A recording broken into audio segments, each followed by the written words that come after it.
What's going on, Alabama fans? Chris Daughtry back with you guys here on the Alabama Football Report. Spin Zone alert on today's video.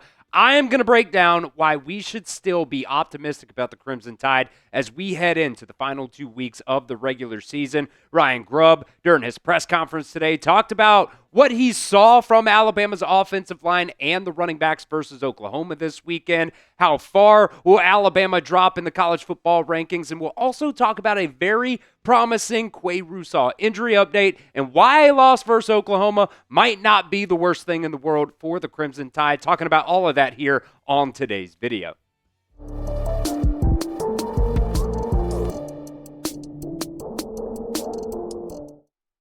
All right, first up on today's show, Ryan Grubb, during his press conference today, talked about what he saw from Alabama's offensive line and the running backs this past weekend against Oklahoma, and really specifically talked about Wilkin Formby moving to that right guard position and even kind of threw the running backs under the bus a little bit to an extent there. This is exactly what Ryan Grubb had to say, and by the way, I did shorten some stuff up because it was a very, very long-winded answer here from Ryan Grubb. He said, I thought they played well, honestly, talking about the offensive line.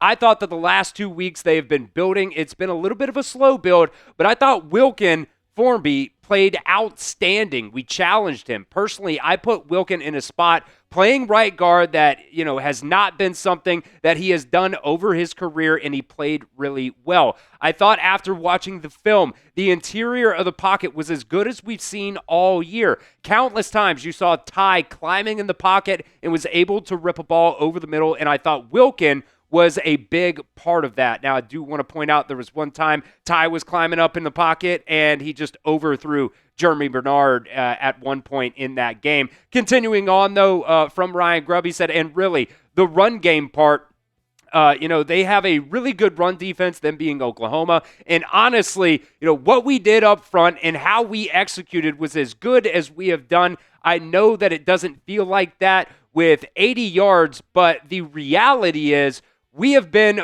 for the last month or better, averaging between 7 and 9 negative runs per game. So that's been a thing here for Alabama's offense. They have not necessarily done a good job. The offense or the running backs have been met in the backfield a lot. Here in the past month or so. He continued on saying, on Saturday, we had two. Now, I put the ... there because he said technically we got back to the line of scrimmage, so it wasn't necessarily a negative play there, but either way, it does end up being, a negative play at the end of the day. But anyways, Ryan Grubb continuing and said, and both of those runs, I'll just say it, we missed them. We had big holes that we just didn't freaking hit. That's been something that I've seen a lot of people talk about with Alabama's running backs here. When the offensive line opens up those holes, they don't necessarily, do a great job all the time, but when they do, some of the times these, running backs just are not hitting the holes, and Ryan Grubb mentions it right there. He also talked about Oklahoma's defense coming into this game.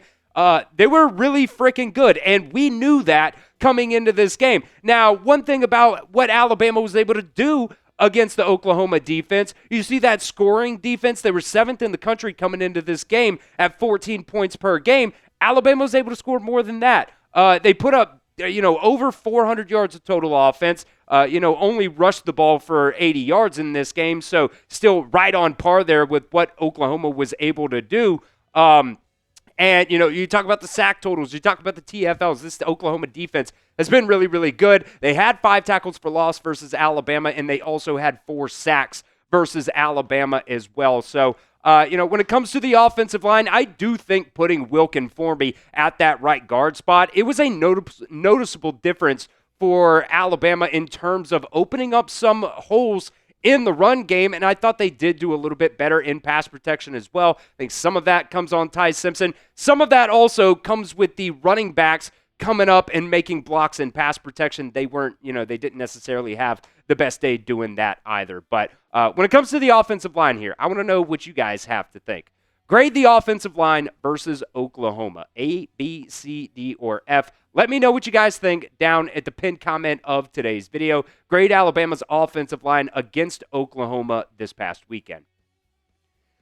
Now, when it comes to the run game, they have to do something. They have got to switch something up. Jam Miller just really, hasn't been cutting it, for the past month or so here for this Alabama offense. And I hate to say that because, at the start of the season, most of us, including myself, were thinking that, once Alabama was able to get Jam Miller back from that collarbone injury, the run game would take off. And it just flat out hasn't. And I do think they started off, Kevin Riley there, and, he did some good stuff. But overall, Daniel Hill, I do think, has done a very, very good job at the running back spot. You saw it this past weekend, some of the times he, was met by some of those Oklahoma defenders right in the hole, right at the line of scrimmage, and he was able to fall forward, fight forward for an extra 4 or 5 yards. That's something that Jam Miller just has not been able to do for this Alabama offense. And I do think as well, we talked about it last week,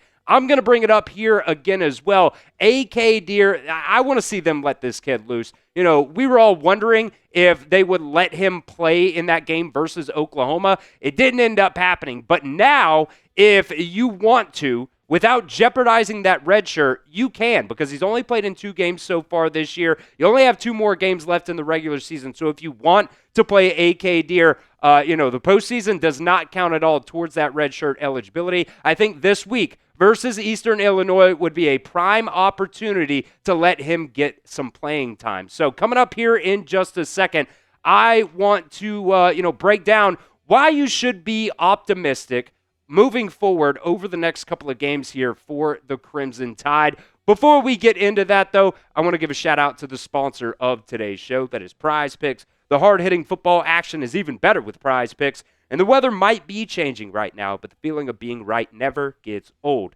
So keep the season rolling on Prize Picks by getting $50 instantly in lineups when you play your first $5. One of my favorite things, by the way, about Prize Picks is they offer injury reboots. If one of your players leaves the game in the first half and doesn't return, Prize Picks won't count it as a loss. This is what producer Aiden got cooked up for us for a little 2-pick power play for tonight's slate of games between the Dallas Cowboys and the Las Vegas Raiders. Both of these defenses have been really, really bad. So going with Brock Bowers, more than receiving yards for him. And then Javonte Williams, he's been really good for the Cowboys so far this year. We'll see if he can do the same thing against the Raiders tonight with 73.5 rushing yards. Going with the more than on both of those because, look, life is too short to go with the less than. Prize Picks, by the way, the only app that offers stacks, meaning that you can pick the same player up to 3 times in the same lineup. You want to pick more than on Josh Allen pass yards, rush yards, and touchdowns. That would have been a very good one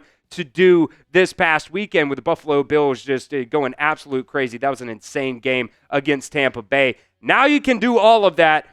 You can pick all of them in the same lineup only on Prize Picks. So download the Prize Picks app today and use promo code CLNS to get $50 in lineups after you play your first $5 lineup. That's promo code CLNS to get $50 in lineups after you play your first $5 lineup. That link's going to be down in the description of today's show. It's also going to be down at the pinned comment of today's show as well. Prize Picks. It's good to be right. So the big question right now for Alabama after their loss versus Oklahoma is how far will they fall in the college football playoff rankings? Obviously, that comes out on Tuesday night. Both the coaches poll, by the way, and the AP poll. I know it doesn't really matter at this point, but both of them, I do think it's notable just to have kind of a point of reference. They have Alabama falling down to number 10, which really is exactly where I thought they should end up falling there after the loss. You got a couple 2-loss teams above Alabama. Oklahoma moving up above Alabama, obviously with that win, and Notre Dame as well jumping up over Alabama, after that loss versus Oklahoma there. So, we're going to end up seeing where the College Football Playoff Committee ends up, putting Alabama coming up here on Tuesday night. But I still, man, I do not think that they should fall anywhere past 10. If it's anywhere past 10, I think they're absolutely crazy for that. I think in the AP poll, they had BYU at number 11 and then Vanderbilt right under them at number 12. And Alabama already does have the head-to-head there against Vanderbilt. But still, you want to be really more than just the top 12 because Alabama was in the top 12 last year, and you still ended up missing out on the college football playoffs because you have those, group of fives, and SMU also ended up jumping in to, that top 12 last year. So there's still a lot of things that could happen here, and Alabama does still hold the keys, to where they want to go here to make it to the SEC championship and to possibly make it into the college football playoff. So let me know down inside the comment section. Alabama was at number 4 before playing Oklahoma this weekend. They get the loss. Where will Alabama rank in the college football playoff rankings on Tuesday night? Let me know what you guys think down in the comment section of today's show.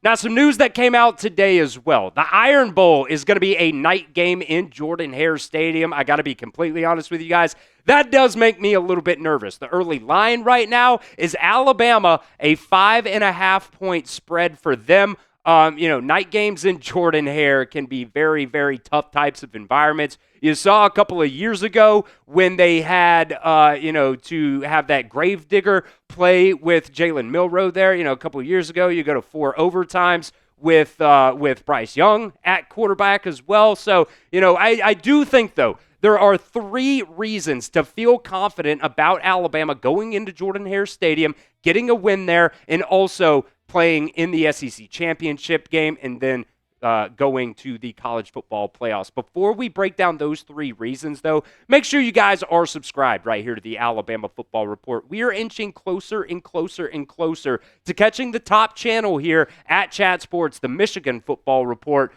in total subscribers here. I think, when I first started here a couple of years ago at Chat Sports, we were at like 9,000 subscribers. We were like 20,000 subscribers behind the Michigan Football Report. Now, I will say CEO here at Chat Sports, James Yoder, he's got a lot of things going on. He's the host there at the Michigan Football Report, so he doesn't do as many videos and as many watch parties as we do. But, man, we are getting very, very close to being the top college football channel here at Chat Sports. So join the community here at the Alabama Football Report. We're live for every single Alabama game. We've got raffles monthly for you guys in videos pretty much every single day. So do not miss out on any Alabama football news. Let's be the top college football channel here at Chat Sports. Hit that sub button for me right now.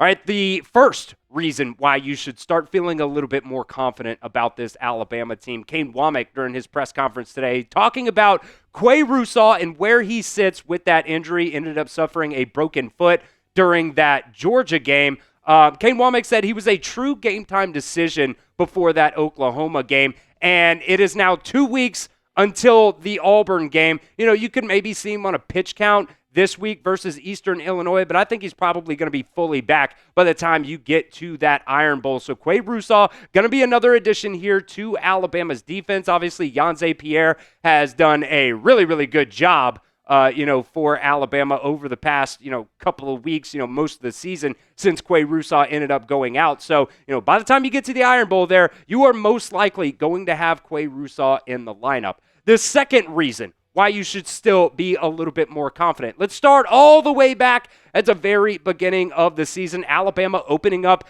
going to Florida State and having that loss. But they bounced back, beating ULM 73-0, and then they beat Wisconsin 38-14, and then you go to Georgia. That was a very, very big test in a rowdy environment, and Alabama was able to get the job done. I think they're going to have that same type of mentality as you go into the Iron Bowl, and if you win that game, you are in the SEC championship. It doesn't matter what else happens around college football in the SEC. If you beat Auburn here in a couple of weeks, you go to the SEC championship game. And if you win the SEC championship game, you are going to be into the college football playoffs. So I am really hoping that they're going to do the exact same thing that they did at the beginning of the season and bounce back from that loss from FSU, and now the second loss of the season against Oklahoma. Now, the last thing here, a loss sometimes can be a very, very good thing. You've seen it a bunch of times. Nick Saban won a bunch of national championships here at Alabama, and only one of those teams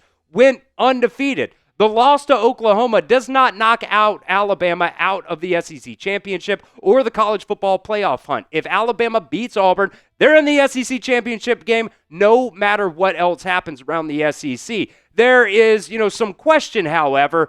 How much would a loss in the SEC championship game, how much would that impact your chance to getting into the college football playoffs? Because Alabama would then be a 3-loss team. And I do think it is notable that this is a different situation for Alabama this season than it was for SMU when they ended up losing to Clemson in the ACC championship game last season. That only gave SMU their second loss of the year.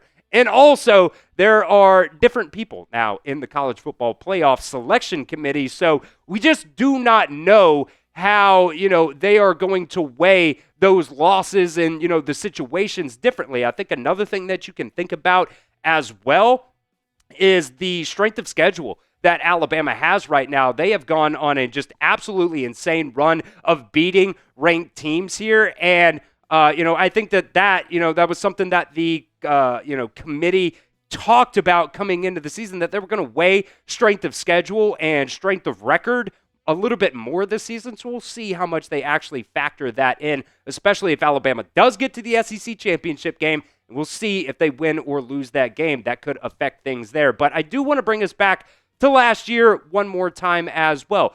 Remember Ohio State last season? They lost to a very bad Michigan team to end the regular season, and that kept them out of the Big Ten championship game. Ohio State fans were, just thought the sky was falling, wanted to fire Ryan Day. What ended up happening with that Ohio State team? They got their shit together. They had their players-only meeting. They hashed some stuff out. They had their come-to-Jesus meeting. And they went on to absolutely dominate in the college football playoffs, have a dominant run, and ended up winning the national championship game. So I'm not necessarily predicting that that is the same thing that is going to happen for this Alabama team this year, but I would not sell all your stock on Alabama after they ended up losing to Oklahoma. I still think there is a lot of reasons out there to be optimistic about this Alabama team.